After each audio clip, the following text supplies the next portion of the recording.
രാഷ്ട്രീയക്കാരെന്ന് പറയുമ്പോൾ എല്ലാവരും ഇപ്പം ഞാൻ ഗവർണറായി കഴിഞ്ഞാൽ രാഷ്ട്രീയ പാർട്ടിയുള്ള അംഗത്തെ രാജിവെച്ചിട്ട് വേണം ഗവർണർ സ്ഥാനത്ത്. അപ്പം അതുകൊണ്ട് ഞാനിപ്പോൾ രാഷ്ട്രീയ പാർട്ടിയുള്ളത്, പക്ഷേ എൻ്റെ രാഷ്ട്രീയം എല്ലാവർക്കും അറിയാവുന്നതുമാണ്.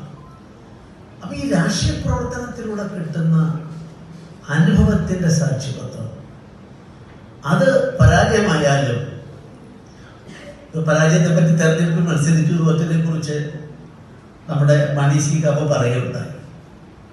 പക്ഷെ തോൽവിയാണ് എപ്പോഴും പലപ്പോഴും അറിയാതെ നന്നായി വരുന്നതെന്ന് കരുതുന്ന ഒരാളാണ് ഞാൻ. ചെങ്ങന്നൂരിൽ ഞാൻ പൊതുവെ എൻ്റെ പാർട്ടിയിൽ ഒരു സ്ഥാനവും ഇതുവരെ ചോദിച്ചിട്ടില്ല. ഇപ്പോഴത്തെ ഗവർണർ സ്ഥാനം ഉൾപ്പെടെ ഒന്നിനു വേണ്ടിയും ആരെയും സമീപിച്ചിട്ടില്ല. എല്ലാം തന്നു, ദൈവം തന്നു, എൻ്റെ പ്രസ്ഥാനം തന്നു, അതിൽ സംതൃപ്തനാണ്.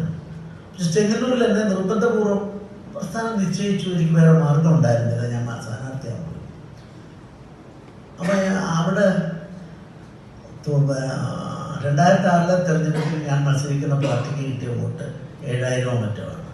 പിന്നെ അത് 9000 2016 ഞാൻ മത്സരിക്കുമ്പോൾ അത് 44,000 പേര്. അപ്പം ജയിച്ചില്ല.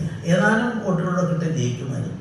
പക്ഷെ ഇപ്പം ഞാൻ കരുതുന്നു, ഞാൻ ജയിച്ചിരുന്നെങ്കിൽ, പറയാൻ പാടില്ലാത്തതാണ്, അതിൻ്റെ ഉള്ളിലുള്ളതായിരുന്നു ഞാൻ പറയുന്നതാണ്, എനിക്ക് ഗവർണറാകാൻ സാധിക്കുന്നത് ചെങ്ങന്നൂരിൽ ഒരു MLA ആയി ജനസേവനം ചെയ്യാൻ സാധിക്കുമായിരുന്നു.